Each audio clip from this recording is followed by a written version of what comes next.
দেশের বাজারে এসেছে মালয়েশিয়ার শীর্ষ গাড়ি প্রস্তুতকারক প্রতিষ্ঠান পেরোডুয়ার নতুন মডেল পেরোডুয়া আরজু 2026 ব্ল্যাক এডিশন। রাজধানীর তেজগাঁওয়ে জমকালো অনুষ্ঠানের মাধ্যমে এই মডেলটির উদ্বোধন করা হয়।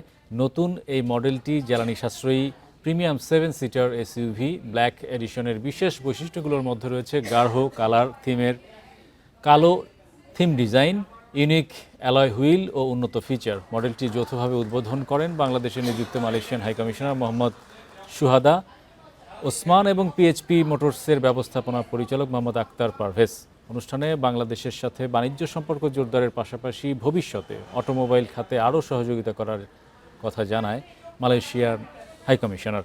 এ সময় মালয়েশিয়ার দূতাবাস এবং পিএইচপির ঊর্ধ্বতন কর্মকর্তারা উপস্থিত ছিলেন।